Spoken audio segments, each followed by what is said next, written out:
Welcome to mister C tutorials.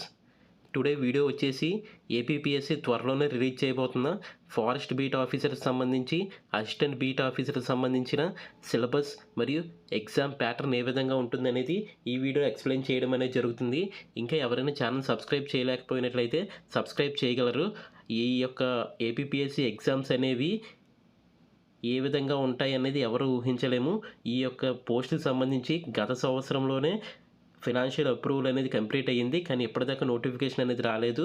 ఎందుకంటే ముందున్న పోస్టుకి సంబంధించి నోటిఫికేషన్స్ ఇస్తూ వాటిని కంప్లీట్ చేస్తూ ఇప్పటిదాకా తీసుకొచ్చారు.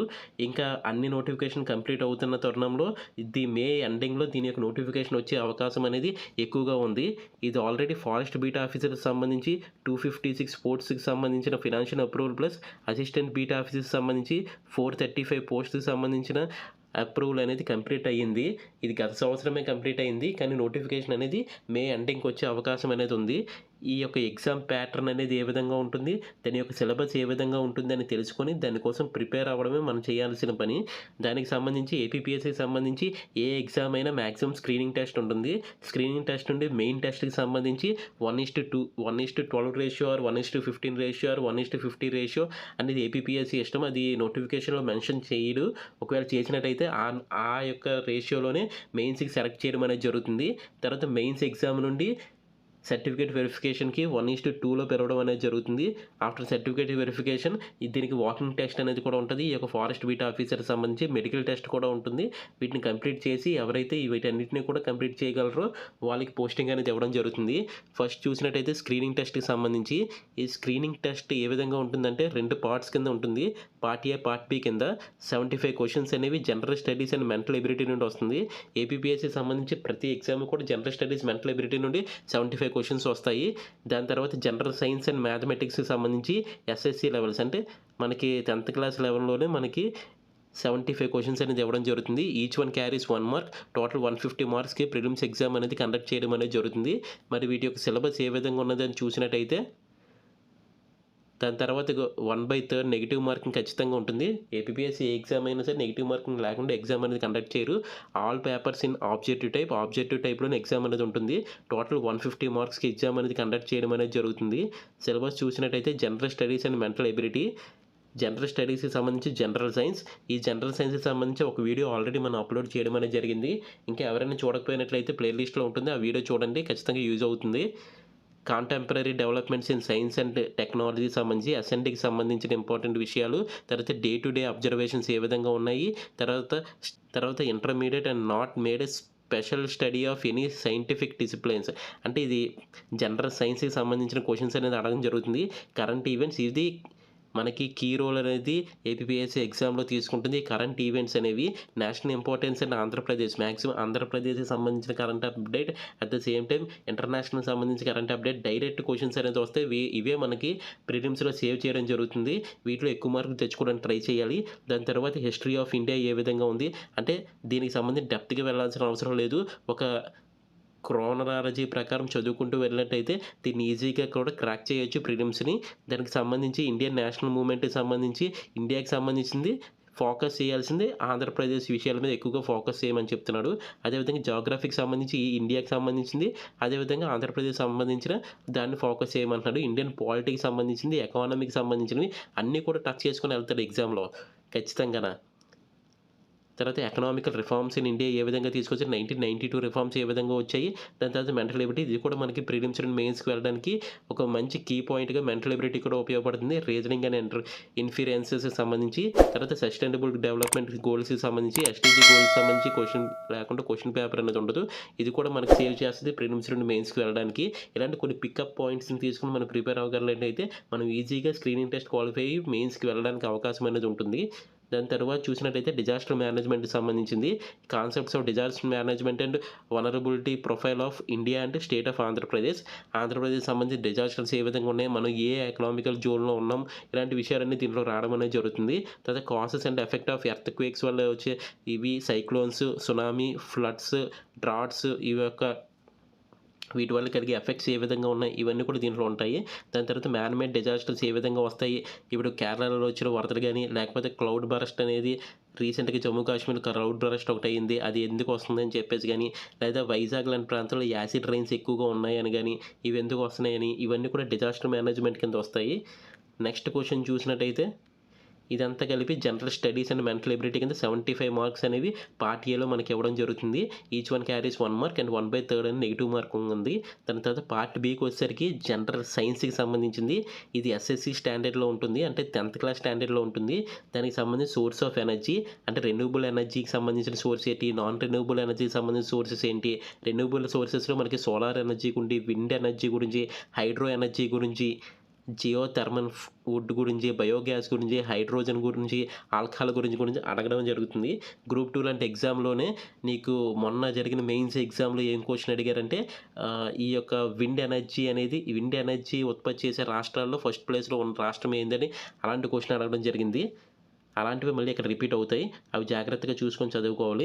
దాని తర్వాత నాన్ రెన్యూబుల్ ఎనర్జీ సోర్సెస్ సంబంధించి ఫాజిల్ ఫ్యూయల్స్ ఏ విధంగా ఉన్నాయి, కోల్ గురించి, పెట్రోలియం గురించి, న్యాచురల్ గ్యాస్ గురించి, తర్వాత గుడ్ ఫ్యూయల్ గురించి, ఫ్యూయల్ ఎఫిషియన్సీ గురించి, న్యూక్లియర్ ఫ్యూజన్ గురించి, ఫిజన్ రియాక్షన్ గురించి, ఆటమ్ బాంబ్ గురించి, న్యూక్లియర్ బాంబ్ గురించి, చైన్ రియాక్షన్స్ గురించి.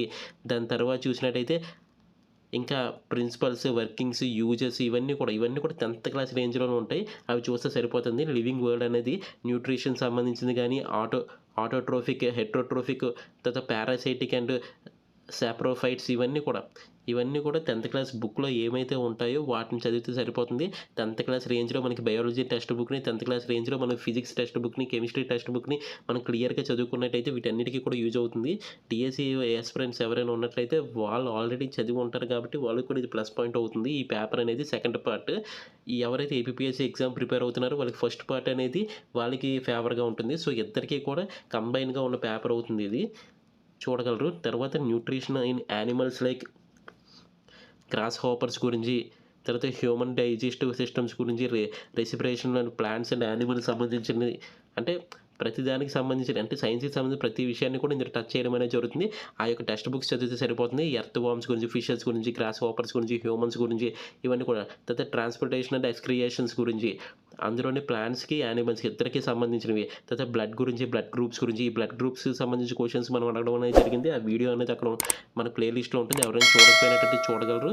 నెక్స్ట్ చూసినట్టయితే ఎక్స్క్రియేషన్ ఇన్ యానిమల్స్కి సంబంధించిన కానీ, నర్వస్ సిస్టమ్ సంబంధించింది కానీ, హ్యూమన్కి సంబంధించి ఇలాంటి వాటి. తర్వాత రీప్రొడక్టివ్ సిస్టమ్కి సంబంధించింది, అది యానిమల్స్ అయినా దాని తర్వాత హ్యూమన్స్ అయినా రెండింటికి సంబంధించిన అడగడం అనేది జరుగుతుంది. తర్వాత హెరిడిటీ అండ్ ఎవల్యూషన్కి సంబంధించిన క్వశ్చన్స్ అడుగుతారు. తర్వాత న్యాచురల్ రిసోర్సెస్, మెటల్స్ ఏంటి, నాన్ మెటల్స్ ఏంటి, అందులో ఓర్స్, మైన్స్, మినరల్స్, మెటలర్జీ, తర్వాత అవి ఏ విధంగా తయారు చేస్తారో, తర్వాత ఎలాయ్స్ ఏ విధంగా ఉంటాయి, కాంపోనెంట్స్ ఏ విధంగా వస్తాయి, stainless steel, brass, alloys of the gold, ఇవన్నీ కూడా చూడడానికి ఎక్కువగా అనిపిస్తుంది కానీ ఇదంతా కూడా ఒకటే కాన్సెప్ట్. మన కాన్సెప్ట్ చదువుకుంటూ వెళ్ళిపోయినట్టయితే ఇవి చాలా ఈజీగా అర్థమవుతాయి. తర్వాత కార్బన్ కాంపౌండ్స్ ఏ విధంగా ఉన్నాయి, తర్వాత ఎన్విరాన్మెంట్ ప్రాబ్లమ్స్ ఏ విధంగా ఉంటాయి, ఇవన్నీ ఎక్కువ సిలబస్ లాగా ఉంటుంది కానీ చదివితే ఏమీ ఉండదు, స్పీడ్గా వెళ్ళిపోతుంది. ఇవంతా కూడా ఇప్పుడు జనరల్ టాపిక్ లాగా ఉంటాయి. ప్రాసెస్ ఆఫ్ వాటర్ మేనేజ్మెంట్ ఏ విధంగా చేయాలి, రెయిన్ వాటర్ గురించి, గ్రౌండ్ వాటర్ గురించి, కన్జర్వేషన్ ఆఫ్ ది ఫారెస్ట్స్ గురించి, ల్యాండ్ మేనేజ్మెంట్ అండ్ కన్జర్వేషన్ గురించి, వీటన్నిటి గురించి చాలా సింపుల్ బిట్స్ అడుగుతారు. ఇందులో కష్టపడాల్సినంత అవసరం ఏముండదు, కానీ 10th క్లాస్ దాకా మాత్రం టెక్స్ట్ బుక్స్ని ఖచ్చితంగా చదవాలి. పబ్లిక్ అవేర్నెస్ గురించి, గ్రీన్ హౌస్ ఎఫెక్ట్ గురించి, global warming, ozone layer depletion గురించి, యాసిడ్ రెయిన్స్ గురించి, తర్వాత ఎథనోబాటనీ గురించి సంబంధించిన అంశాలకు సంబంధించిన బొటానికల్ నేమ్స్ ఏ విధంగా ఉన్నాయి, మెడికల్ యూజ్ ఏంటి, ఇవన్నీ కూడా 10th క్లాస్ సిలబసే. మనం ఒకసారి చూసినట్టయితే మనకి ఈజీగా అర్థమవుతుంది. నెక్స్ట్ చూసినట్టయితే యూనివర్స్ గురించి, తర్వాత brief history of the space explorations గురించి, సోలార్ సిస్టమ్ ఏ విధంగా ఉంది చిన్నప్పటి నుంచి చదువుతున్నాయి, ఇవన్నీ ఒకసారి చదువుకుంటే సరిపోతాయి. ఎర్త్ ఆరిజిన్, ఎవల్యూషను, తర్వాత స్టార్స్ గురించి, తర్వాత Milky way, Galaxy structure, universe and it's theories గురించి, శాటిలైట్ సిస్టమ్స్ గురించి, తర్వాత యూజెస్ ఆఫ్ ఆర్టిఫిషియల్ శాటిలైట్స్ గురించి, తర్వాత వెదర్ ఫార్కాస్టింగ్ గురించి, remote sensing and space exploration గురించి, వీటన్నిటి గురించి ఎక్స్ప్లెయిన్ చేయడం జరిగింది. మ్యాథమెటిక్స్ సంబంధించి 10th క్లాస్ రేంజ్లో అర్థమెటిక్ అనేది ఉంటుంది, అందులో నెంబర్ సిస్టమ్ ఉంటుంది, రేషనల్ రియల్ నెంబర్స్ ఉంటాయి, తర్వాత ఫండమెంటల్ ఆపరేషన్స్ ఉంటాయి, తర్వాత డెసిమల్ సిస్టమ్ ఏ విధంగా ఉంటాయి, మల్టిప్లికేషన్స్ ఏ విధంగా ఉంటాయి, స్క్వేర్ రూట్స్ ఏ విధంగా ఉంటాయి, అవన్నీ కూడా బేసిక్ నుండి అడుగుతారు. ఎలిమెంటరీ నెంబర్ థియరీ ఏ విధంగా ఉంటుంది, మల్టిపుల్ అండ్ ఫ్యాక్టర్స్ ఏ విధంగా పనిచేస్తాయి, అందులో హెచ్సిఎఫ్ గురించి, ఎల్సిఎం గురించి కొన్ని మనం పికప్ పికప్ చేయగలం ఇందులో బిట్ వస్తుందని చెప్పేసి. ఖచ్చితంగా అందులో హెచ్‌సిఎఫ్ నుండి ఒక బిట్, ఎల్‌సిఎం నుండి ఒక బిట్ ఖచ్చితంగా వస్తుంది. వాటికి సంబంధించిన ఎగ్జామ్స్ వాటికి సంబంధించి ఖచ్చితంగా కరెక్ట్‌గా ప్రిపేర్ అయితే ప్రిలిమ్స్‌ని ఈజీగా క్వాలిఫై చేయగలం. దాని తర్వాత ఆల్జీబ్రాకి సంబంధించిన క్వెషన్స్ వస్తాయి. దానికి బేసిక్ ఆపరేషన్స్ దగ్గర నుండి మొదలు పెడతారు. థియరీ ఆఫ్ పాలినామియల్ ఏ విధంగా ఉంది. దాని తర్వాత 2 వేరియబుల్‌కి సంబంధించింది, 3 సొల్యూషన్స్ సంబంధించినవి, తర్వాత ప్రాక్టికల్ ప్రాబ్లమ్స్ సంబంధించి, సెట్ లాంగ్వేజెస్ సంబంధించి చూడడానికి ఎక్కువగా ఉంటాయి గానీ, మనం చేసుకుంటూ వెళ్ళిపోతే చాలా ఈజీగా అవుతుంది.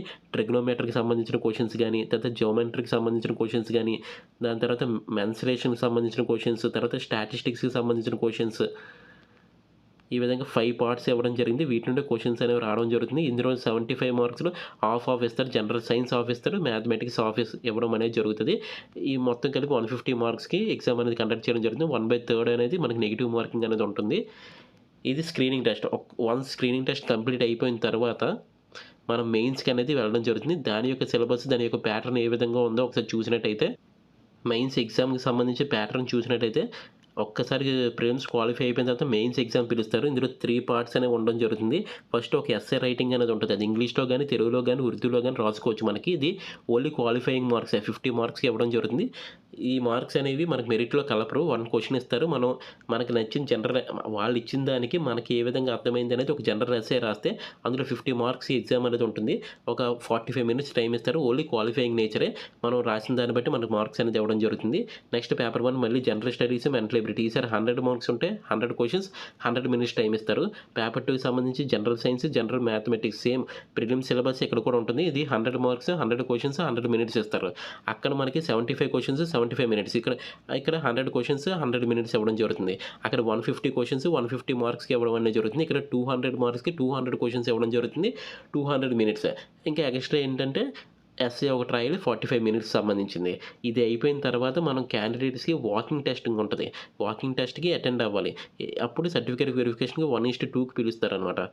అప్పుడు వాళ్ళని సెలెక్ట్ చేయడం అనేది జరుగుతుంది. వాకింగ్ టెస్ట్‌కి ఎవరైనా ఖచ్చితంగా అందరూ కూడా అటెండ్ అవ్వాల్సిందే. ఎవరైనా అటెండ్ అవ్వకపోయినట్లయితే వాళ్ళు డిస్‌క్వాలిఫై చేసినట్టే అర్థమవుతుంది. ఇందులో కూడా 1/3 నెగెటివ్ మార్కింగ్ అనేది ఉండడం జరుగుతుంది.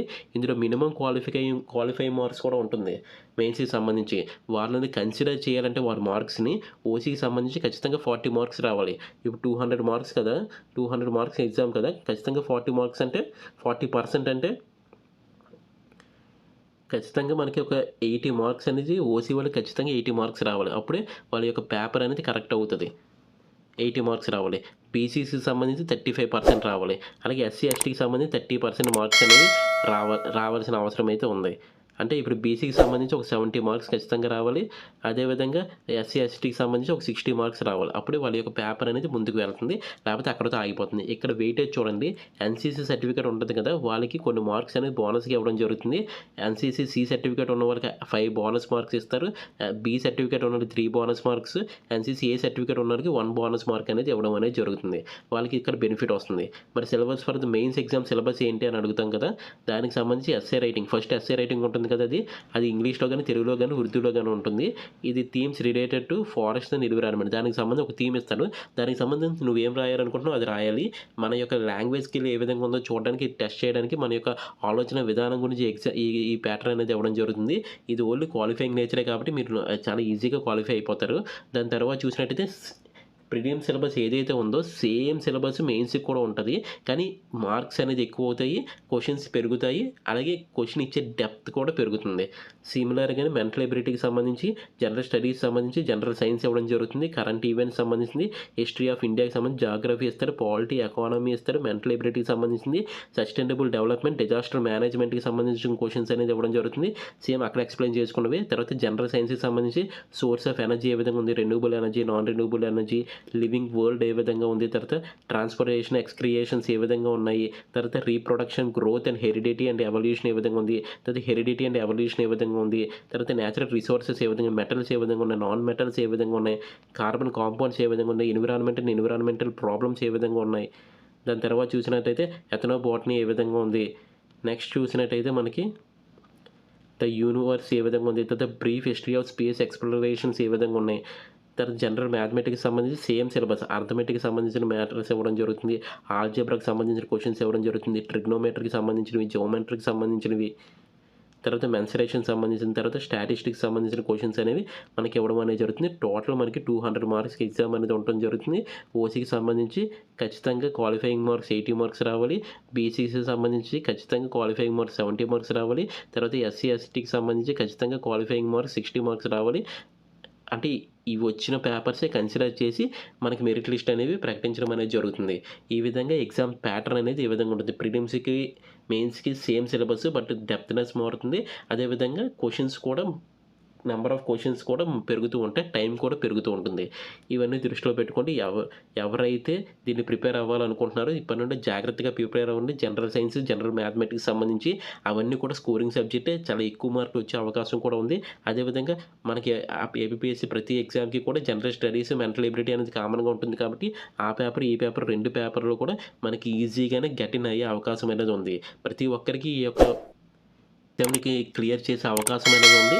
సో ఎవరైతే మెడికల్‌గా ఫిట్‌గా ఉన్నారో, ఎవరైతే ఎగ్జామ్ చదువుదాం అనుకుంటున్నారో ఎప్పటి నుండో వాళ్ళ యొక్క ప్రిపరేషన్ స్టార్ట్ చేయండి. మన ఛానల్‌లో కూడా దీనికి సంబంధించిన వీడియోస్ అనేవి రావడం అనేది జరుగుతాయి.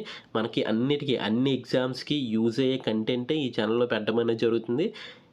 డిఎస్సికి సంబంధించి కానీ, కోర్ట్ ఎగ్జామ్స్‌కి సంబంధించినవి కానీ, ఈ ఎఫ్‌బీఓ సంబంధించిన పోస్టులకు సంబంధించి కానీ ఇదంతా కూడా ఫ్రీ కంటెంటే. సో మీరు ఎంత కావాలంటే అంత యూజ్ చేసుకోగలరు.